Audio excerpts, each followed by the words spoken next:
Friends welcome back to our channel wealthy life. 3 November 2020 intraday ട്രേഡേഴ്സിൻ്റെ trade സെറ്റപ്പിന് ആവശ്യമായിട്ടുള്ള Nifty, bank Nifty, chart analysis, option chain analysis, FIS and DIS trading activity updates ഇവ കൂടാതെ നാളത്തെ trading സെഷന് സഹായിക്കുന്ന ചില market related news എന്നിവയാണ് ഇന്നത്തെ വീഡിയോ വഴി ഷെയർ ചെയ്യുന്നത്. വെൽത്തി ലൈഫ് എന്ന ചാനൽ നിങ്ങൾ ആദ്യമായിട്ടാണ് വിസിറ്റ് ചെയ്യുന്നതെങ്കിൽ ചാനൽ ദയവായി സബ്സ്ക്രൈബ് ചെയ്യുക for getting instant stock recommendation and regular market updates. 3 November 2020 നിഫ്റ്റിയുടെ ലെവൽസും ടാർഗറ്റും ഐഡൻറ്റിഫൈ ചെയ്യുന്നതിനു വേണ്ടി നിഫ്റ്റിയുടെ ടെക്നിക്കൽ അനാലിസിസിലേക്ക് കടക്കാം. നിഫ്റ്റിയുടെ ടെക്നിക്കൽ അനാലിസിസിൽ നമ്മൾ വൺ ഡേ ചാർട്ട് പാറ്റേൺ ആണ് ഓപ്പൺ ചെയ്തിരിക്കുന്നത്. ഇന്നത്തെ ട്രേഡിംഗ് സെഷൻ നോക്കുകയാണെങ്കിൽ നിഫ്റ്റിയിൽ ഒരു ബിയറിഷ് ക്യാൻഡിലാണ് ഫോം ചെയ്തിരിക്കുന്നത്.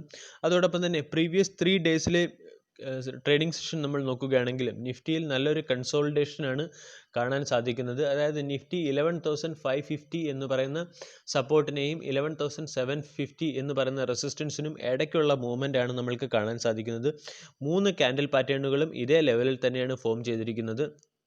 അതായത് ഈ സോണിനെ ഒരു ഹെവി കൺസോളിഡേഷൻ സോണെന്നോ അല്ലെങ്കിൽ ഒരു നോ ട്രേഡ് സോണെന്നോ നമ്മൾക്ക് കൺസിഡർ ചെയ്യാവുന്ന ഒരു സോണാണ്. ഈ സോണിന് പുറത്തിറങ്ങിയാൽ മാത്രമേ നിഫ്റ്റിയിൽ നമ്മൾക്ക് ഒരു മൂവ്മെൻറ്റ് ഉണ്ടാവുകയുള്ളൂ. അതായത് 11,750 മുകളിൽ പുറത്തിറങ്ങി 11,750 ക്ലോസിംഗ് റേഞ്ച് ചെയ്താൽ നമ്മൾക്ക് 12,000 എന്ന ലെവലിലേക്കുള്ള ഒരു അഡ്വാൻസ് മൂവ്മെൻറ്റ് നമ്മൾക്ക് കാണാൻ സാധിക്കും. അതായത് നിഫ്റ്റിയിൽ ഒരു ബുള്ളിഷ് മൊമെൻറ്റം അല്ലെങ്കിൽ ഒരു ബുള്ളിഷ്നെസ് പുറത്ത് വരണമെങ്കിൽ നിഫ്റ്റി ഫസ്റ്റ് 11,750 എന്ന ലെവലിന് മുകളിൽ സസ്റ്റെയിൻ ചെയ്യേണ്ടത് വളരെ അത്യാവശ്യമാണ്. ഇനി ലോവർ നോക്കുകയാണെങ്കിൽ 11,550യുടെ പവർ ഇന്നത്തെ ട്രേഡിംഗ് സെഷനിൽ നമ്മൾ കണ്ടതാണ്. 11,550 അല്ലെങ്കിൽ 11,500 എന്ന് പറയുന്ന സപ്പോർട്ട് ബ്രീച്ച് ചെയ്താൽ മാത്രമേ നിഫ്റ്റി അതിൻ്റെ 11,000 എന്ന ലെവലിലേക്ക് അല്ലെങ്കിൽ 11,300 പിന്നീട് 11,100 എന്ന ലെവലിലേക്ക് ഡിക്ലൈൻ ചെയ്യാനുള്ള ഒരു പ്രോബബിലിറ്റി വരുന്നുള്ളൂ. ഇനി ഇന്നത്തെ ട്രേഡിംഗ് സെഷൻ നോക്കുകയാണെങ്കിൽ നിഫ്റ്റി 11,697 ഓപ്പൺ ചെയ്തത്. ഇൻട്രാഡേ ഹൈ 11,725 ഇൻട്രാഡേ ലോ 11,557 അതിനുശേഷം നിഫ്റ്റി 11,669 ക്ലോസ് ആയി. അതായത് 11,550 ലെവലിൽ നിഫ്റ്റി ടച്ച് ആയപ്പോൾ നിഫ്റ്റിയിൽ നല്ലൊരു ബൈബാക്ക് ഇന്നത്തെ ട്രേഡിംഗ് സെഷനിലും കാണാൻ സാധിച്ചു.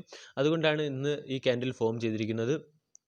ഇനി നമ്മൾക്ക് നിഫ്റ്റിയിൽ നല്ല ഒരു വോളറ്റിലിറ്റി വരണമെങ്കിൽ നിഫ്റ്റിയിൽ ഒരു വോളറ്റിലിറ്റി വരാൻ ഞാൻ എക്സ്പെക്റ്റ് ചെയ്യുന്നത് വീക്കിലി എക്സ്പയറി ഡേയ്സിലാണ്. ആ ഡേയ്സിൽ നമ്മൾക്ക് നോക്കണം നിഫ്റ്റിയിൽ ഒരു വോളറ്റിലിറ്റി വരുന്നുണ്ടോ എന്ന്. ഇനി വീക്കിലി എക്സ്പയറി ഡേറ്റ് ആയ 5 നവംബർ 2020 ബേസിൽ നമ്മൾക്ക് ഓപ്ഷൻ ചെയിൻ അനാലിസിസ് ചെയ്ത് നോക്കാം. ഓപ്ഷൻ ചെയിൻ അനാലിസിസിലേക്ക് കടക്കുന്നതിന് മുൻപ് തന്നെ നാളത്തെ ട്രേഡിംഗ് സെഷന് ആവശ്യമായിട്ടുള്ള നിഫ്റ്റിയുടെ പ്രധാനപ്പെട്ട സപ്പോർട്ടുകളും റെസിസ്റ്റൻസുകളും നോക്കാം. നിഫ്റ്റിയുടെ പ്രധാനപ്പെട്ട സപ്പോർട്ട് 11,630 ലെവലിലാണ്. അതിനുശേഷം 11,590 ലെവലിലും ശേഷം 11,510 ലെവലിലുമാണ് 3 സപ്പോർട്ടുകൾ ഞാൻ കാണുന്നത്. ഇതിനിടയ്ക്ക് 11,550 ലെവൽ കൂടി നമ്മൾക്ക് മാർക്ക് ചെയ്യാവുന്ന ഒരു റേഞ്ചാണ്. ഇനി റെസിസ്റ്റൻസ് സൈഡ് നോക്കുകയാണെങ്കിൽ പ്രധാനമായും 2 റെസിസ്റ്റൻസുകളാണ് കാണുന്നത്. 11,710 ലെവലിലും 11,750 ലെവലുകളിലുമാണ് നാളത്തെ ട്രേഡിംഗ് സെഷന് സഹായകമായിട്ടുള്ള റെസിസ്റ്റൻസുകൾ ഞാൻ കാണുന്നത്. നിഫ്റ്റി ഓപ്ഷൻ ചെയിൻ അനാലിസിസിലേക്ക് കടക്കാം. നിഫ്റ്റി ഓപ്ഷൻ ചെയിൻ അനാലിസിസിൻ്റെ ഭാഗമായി കോൾ സൈഡിലെ ഡേറ്റ പരിശോധിക്കുകയാണെങ്കിൽ highest open interest in call side 12,500 ലെവലിലാണ്. 12,500 ലെവലിൽ ഏകദേശം 25 ലക്ഷം കോൺട്രാക്റ്റുകളാണ് റൈറ്റ് ആയിരിക്കുന്നത്. ഇനി സെക്കൻഡ് ഹയസ്റ്റ് ഓപ്പൺ ഇൻട്രസ്റ്റ് നോക്കുകയാണെങ്കിൽ 12,000 ലെവലിലാണ്. അറൗണ്ട് 20 lakhs കോൺട്രാക്റ്റുകളാണ് 12,000 ലെവലിൽ റൈറ്റ് ആയിരിക്കുന്നത്. ഇന്നത്തെ ദിവസം ഏറ്റവും കൂടുതൽ ഓപ്പൺ ഇൻട്രസ്റ്റ് റൈറ്റ് ആയിരിക്കുന്നത് 12,800 ലെവലിലാണ്. അറൗണ്ട് 2,90,000 കോൺട്രാക്റ്റുകളാണ് ഈ ലെവലിൽ റൈറ്റ് ആയിരിക്കുന്നത്.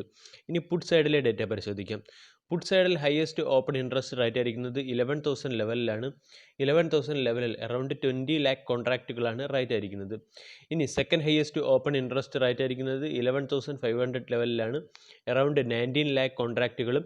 ഇന്നത്തെ ദിവസം ഏറ്റവും കൂടുതൽ open interest in put side write ആയിരിക്കുന്നത് 11,300 ലെവലിലാണ്. അറൗണ്ട് 6,26,000 കോൺട്രാക്റ്റുകളാണ് ഈ ലെവലിൽ റൈറ്റ് ആയിരിക്കുന്നത്. അതായത് ഓപ്ഷൻ ചെയിൻ അനാലിസിസ് നോക്കുകയാണെങ്കിൽ നിഫ്റ്റിയുടെ ഏറ്റവും പ്രധാനപ്പെട്ട സപ്പോർട്ട് 11,500, 11,500 ശേഷം വരുന്ന സപ്പോർട്ട് 11,000. അപ്സൈഡിലേക്ക് നോക്കുകയാണെങ്കിൽ 12,000 നിഫ്റ്റിയുടെ ഒരു മേജർ ഹൈഡിലായിട്ട് തന്നെ നമ്മൾക്ക് കൺസിഡർ ചെയ്യാം. അതിനുശേഷം വരുന്ന ഓപ്പൺ ഇൻട്രസ്റ്റുകൾ റൈറ്റ് ആയിരിക്കുന്നത് 12,500 ലെവലിലാണ്. 3 നവംബർ 2020 ബാങ്ക് നിഫ്റ്റിയുടെ ലെവൽസും ടാർഗറ്റും ഐഡൻറ്റിഫൈ ചെയ്യുന്നതിന് വേണ്ടി ബാങ്ക് നിഫ്റ്റിയുടെ ടെക്നിക്കൽ അനാലിസിസിലേക്ക് കടക്കാം. ബാങ്ക് നിഫ്റ്റിയുടെ ടെക്നിക്കൽ അനാലിസിസിൽ ലാസ്റ്റ് ട്രേഡിംഗ് സെഷനിൽ ബാങ്ക് നിഫ്റ്റിയിൽ ഒരു ബുള്ളിഷ് ക്യാൻഡിലാണ് ഫോം ചെയ്തിരുന്നത്. അതോടൊപ്പം തന്നെ bank Nifty 20-day exponential moving ആവറേജിന് മുകളിലാണ് കണ്ടിന്യൂസ് ആയി ട്രേഡ് ചെയ്യുന്നത്. കൂടാതെ 200-day എക്സ്പോണൻഷ്യൽ മൂവിംഗ് ആവറേജ് എന്ന ലെവലിനെയും ബ്രീച്ച് ചെയ്ത് കഴിഞ്ഞു. അതുകൊണ്ട് ബാങ്ക് നിഫ്റ്റി ഇപ്പോൾ ഒരു ബുള്ളിഷ് മൊമെൻറ്റിൽ തന്നെയാണ്. അതായത് ഞാൻ എൻ്റെ പ്രീവിയസ് വീഡിയോയിൽ പറയാറുള്ളത് പോലെ തന്നെ ബാങ്ക് നിഫ്റ്റിയേക്കാൾ വളരെ നന്നായാണ് ഇപ്പോൾ പെർഫോം ചെയ്യുന്നത്. കൂടാതെ ബാങ്ക് നിഫ്റ്റി വളരെ സ്ട്രോങ്ങും ആണ്. ഇനി ഇന്നത്തെ ട്രേഡിംഗ് സെഷൻ നമ്മൾ ബാങ്ക് നിഫ്റ്റിയുടെ മൂവ്മെൻറ്റ് നോക്കുകയാണെങ്കിൽ ബാങ്ക് നിഫ്റ്റി ഓപ്പൺ ആയത് 24,367 ലെവലിലായിരുന്നു. അതിനുശേഷം ഇൻട്രാഡേ ഹൈ 25,139 ലെവലും ഇൻട്രാഡേ ലോ 24,120 ലെവലും ടച്ച് ചെയ്തതിന് ശേഷം ബാങ്ക് നിഫ്റ്റി 24,892 ലെവലിലാണ് ക്ലോസ് ആയത്.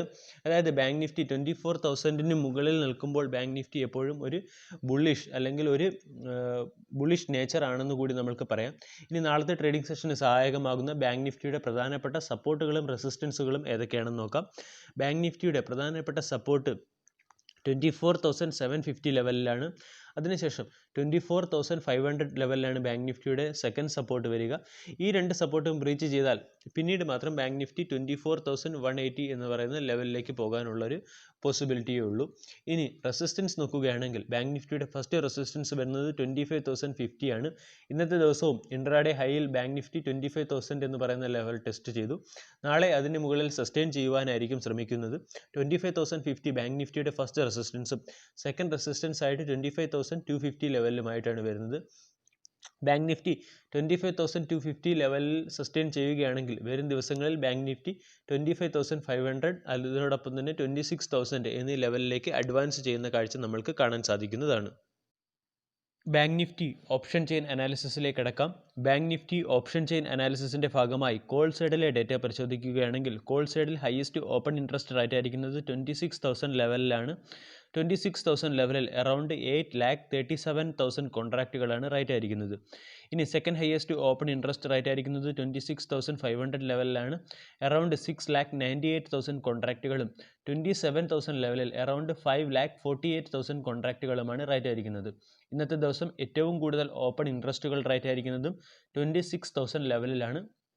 അതായത് ബാങ്ക് നിഫ്റ്റിയുടെ ഓപ്ഷൻ ചെയിൻ അനാലിസിസ് നോക്കുകയാണെങ്കിൽ 25,000 എന്ന് പറയുന്ന ബാങ്ക് നിഫ്റ്റിയുടെ ഒരു ഹഡിൽ ക്രോസ് ചെയ്താൽ പിന്നീട് ഏറ്റവും വലിയ റെസിസ്റ്റൻസ് നമ്മൾക്ക് ഫീൽ ആകുന്നത് 26,000 ലെവലിലാണ്. അതായത് 25,000 ക്രോസ് ചെയ്തതിന് ശേഷം ബാങ്ക് നിഫ്റ്റി 26,000 എന്ന ലെവലിലേക്ക് പോകാനുള്ള ഒരു സ്ട്രോങ് ഓപ്ഷൻ ചെയിനാണ് നമ്മൾക്ക് കാണാൻ സാധിക്കുന്നത്. ഇനി നമ്മൾക്കറിയാം ബാങ്ക് നിഫ്റ്റിയേക്കാൾ വളരെ നന്നായിട്ടാണ് പെർഫോം ചെയ്യുന്നത്. അതുപോലെ തന്നെ ബാങ്ക് നിഫ്റ്റിയുടെ വീഴ്ചയെ പുള്ളപ്പ് ചെയ്യുന്ന ഒരു കാഴ്ചയാണ് നമ്മൾ കഴിഞ്ഞ ട്രേഡിംഗ് സെഷനുകളിലായിട്ട് കാണുന്നത്. ഞാൻ എൻ്റെ പ്രീവിയസ് വീഡിയോകളിലും പറഞ്ഞിട്ടുണ്ടായിരുന്നു ബാങ്ക് നിഫ്റ്റിയേക്കാൾ വളരെ നന്നായി പെർഫോം ചെയ്യാനുള്ള സാധ്യത കൂടുതലാണ് എന്ന്. ഇനി പുട്ട് സൈഡിലെ ഡേറ്റ പരിശോധിക്കാം. പുട്ട് സൈഡിൽ ഹയസ്റ്റ് ഓപ്പൺ ഇൻട്രസ്റ്റ് റേറ്റ് ആയിരിക്കുന്നത് 24,000 ലെവലിലാണ്. അറൗണ്ട് 8,86,000 കോൺട്രാക്റ്റുകളാണ് റേറ്റ് ആയിരിക്കുന്നത്. ഇനി സെക്കൻഡ് ഹയസ്റ്റ് ഓപ്പൺ ഇൻട്രസ്റ്റ് 22,500 ലെവലിലാണ് റേറ്റ് ആയിരിക്കുന്നത്. അറൗണ്ട് 7 lakh കോൺട്രാക്റ്റുകളാണ് നമ്മൾക്ക് കാണാൻ സാധിക്കുന്നത്. അതായത് 24,000 ബാങ്ക് നിഫ്റ്റിയുടെ ഒരു പ്രധാനപ്പെട്ട സപ്പോർട്ടായി മാറി കഴിഞ്ഞു. അതുപോലെ തന്നെ ഇമ്മീഡിയറ്റ് റെസിസ്റ്റൻസ് 25,000 സ്ട്രോങ് റെസിസ്റ്റൻസ് ആയിട്ട് 26,000 ഓപ്ഷൻ ചെയിൻ അനാലിസിസിൽ നിന്നും നമ്മൾക്ക് മനസ്സിലാക്കാൻ സാധിക്കുന്നത്. 2 നവംബർ 2020 ട്രേഡിംഗ് സെഷനിലെ foreign institutional investors and domestic institutional investors trading activity അപ്ഡേറ്റ്സിലേക്ക് കടക്കാം.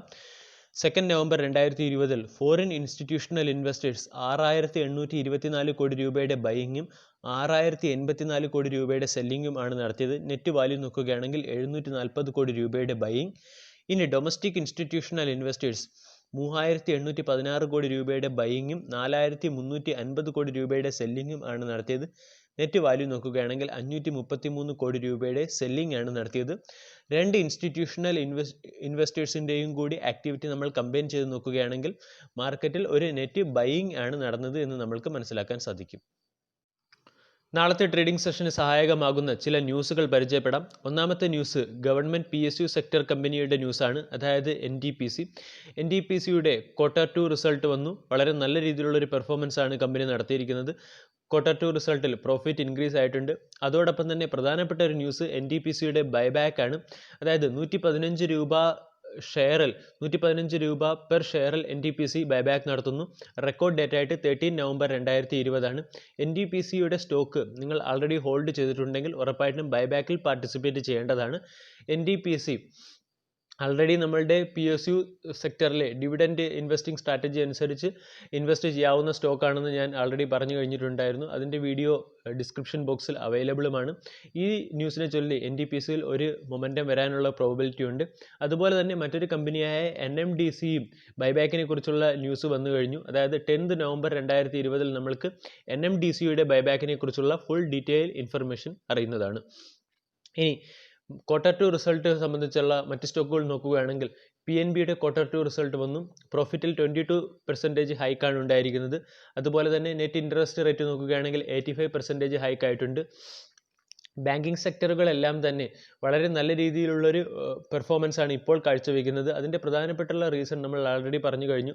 ഗവൺമെൻറ്റിൻ്റെ പോളിസി, അതായത് ഇൻട്രസ്റ്റ് വേവിയറിനെ സംബന്ധിച്ചിടത്തോളം ആയാലും അതുപോലെ തന്നെ മൊറട്ടോറിയം ആയാലും അതിനെ സംബന്ധിച്ചിടത്തോളമുള്ള ഗവൺമെൻറ്റിൻ്റെ പോസിറ്റീവ് സൈഡിൽ നിന്നുള്ള അപ്രോച്ച് ഇത് ബാങ്ക് നിഫ്റ്റിയിൽ ഒരു മൊമെൻറ്റം ഉണ്ടാക്കുന്നുണ്ട്. ഇത് നമ്മൾ ബാങ്ക് നിഫ്റ്റിയിലും കണ്ടതാണ്, അതുപോലെ തന്നെ സ്റ്റോക്കുകളിലും കാണാനുണ്ട്. അതുപോലെ തന്നെ NBA ഡിക്ലെയർ ചെയ്യാത്തതുകൊണ്ട് ഒട്ടുമിക്ക ബാങ്കിങ് സെക്ടർ സ്റ്റോക്കുകളും പ്രോഫിറ്റിലാണ് Q2 റിസൾട്ട് ഡിക്ലൈൻ ചെയ്യുന്നത്. അതുപോലെ തന്നെ HDFCയുടെ Q2 റിസൾട്ട് നോക്കുകയാണെങ്കിലും നല്ലൊരു പ്രോഫിറ്റാണ്. 2870 കോടി രൂപയുടെ പ്രോഫിറ്റാണ് HDFC ഡിക്ലെയർ ചെയ്തിരിക്കുന്നത്. അതുപോലെ തന്നെ കാൻഡിലയുടെ പ്രോഫിറ്റ് നോക്കുകയാണെങ്കിലും നെറ്റ് പ്രോഫിറ്റിൽ 473 കോടിയായിട്ടാണ് കാൻഡിലയുടെ നെറ്റ് പ്രോഫിറ്റ്. റവന്യൂവിൽ 13.5% ഇയർ ഓൺ ഇയർ വർധനവാണ് കമ്പനി റിപ്പോർട്ട് ചെയ്തിരിക്കുന്നത്. ഇനി മറ്റൊരു ന്യൂസ് ഡിക്സൺ ടെക്നോളജി റിലേറ്റഡ് ആയിട്ടാണ്. അതായത് TV സെഗ്മെൻറ്റിൽ ഡിക്സൺ ടെക്നോളജി ഏകദേശം 30% ഗ്രോത്ത് അച്ചീവ് ചെയ്ത് കഴിഞ്ഞു എന്നാണ് കമ്പനി പറയുന്നത്. അതുകൊണ്ട് ഡിക്സൺ ടെക്നോളജി റെഫ്രിജറേറ്റർ സെക്ടറിലേക്ക് കൂടി ഇറങ്ങാൻ പോവുകയാണ്. അതായത് ഇതൊരു കോൺട്രാക്റ്റ് മാനുഫാക്ചറിങ് കമ്പനിയാണ്. കോൺട്രാക്റ്റ് മാനുഫാക്ചറിങ് കമ്പനി റെഫ്രിജറേറ്റർ സെഗ്മെൻറ്റിൽ കൂടി ഇറങ്ങാൻ പോകുന്നു. നമ്മൾക്ക് ആൾറെഡി ഇതിനെ സംബന്ധിച്ചുള്ള ഒരു ന്യൂസ് മുമ്പേ കിട്ടിയിട്ടുണ്ട്. അതായത് റെഫ്രിജറേറ്റർ അതുപോലെ തന്നെ AC പോലുള്ള കൂളിംഗ് എക്യുപ്മെൻസിൻ്റെ കംപ്രസറും മറ്റ് അസോസിയേറ്റഡ് എക്യുപ്മെൻസും ഫോറിൻ കൺട്രീസിൽ നിന്നും ഇന്ത്യയിലേക്ക് ഇമ്പോർട്ട് ചെയ്യുന്നതിനെ ബാൻ ചെയ്തുകൊണ്ട് ഒരു ഗവൺമെൻറ്റിൻ്റെ നോട്ടിഫിക്കേഷൻ വന്നിട്ടുണ്ട്. അതുകൊണ്ടാണ് ഈ കമ്പനികൾ കോൺട്രാക്റ്റ് മാനുഫാക്ചറിങ് കമ്പനികളുടെ സ്റ്റോക്ക് പ്രൈസിലും നല്ലൊരു വർധനവുണ്ടായിട്ടുണ്ട്. അതുപോലെ തന്നെ ഈ കമ്പനികളുടെ ബിസിനസ്സിലും നല്ല രീതിയിൽ ഗ്രോത്ത് ആവാനുള്ളൊരു പോസിബിലിറ്റി ഉണ്ട്. Q2 റിസൾട്ടിൽ വളരെ നെഗറ്റീവായിട്ട് പെർഫോം ചെയ്ത ഒരു കമ്പനിയാണ് സി എൻ്റർടൈൻമെൻറ്റിൻ്റെ Q2 റിസൾട്ട് നോക്കുകയാണെങ്കിൽ നെറ്റ് പ്രോഫിറ്റിൽ 77% ഫോളാണ് ഉണ്ടായത്. അതുപോലെ തന്നെ മറ്റൊരു negative news Indian oil related ആയിട്ടുള്ളതാണ്. അതായത് ഇന്ത്യൻ ഓയിൽ അവരുടെ ക്യാപിറ്റൽ എക്സ്പെൻഡിച്ചർ 26,000 അവരുടെ ക്യാപിറ്റൽ എക്സ്പെൻഡിച്ചർ ചെയ്യാൻ പോകുന്നു. ഇത് കമ്പനിയെ സംബന്ധിച്ചിടത്തോളം ഒരു നെഗറ്റീവ് ന്യൂസാണ്. അത് മാർക്കറ്റിലും നെഗറ്റീവായിട്ട് റിഫ്ലക്റ്റ് ചെയ്യും എന്ന് പ്രതീക്ഷിക്കുന്നു. വീഡിയോ എല്ലാവർക്കും ഇഷ്ടമായി എന്ന് വിശ്വസിക്കുന്നു. Thank you.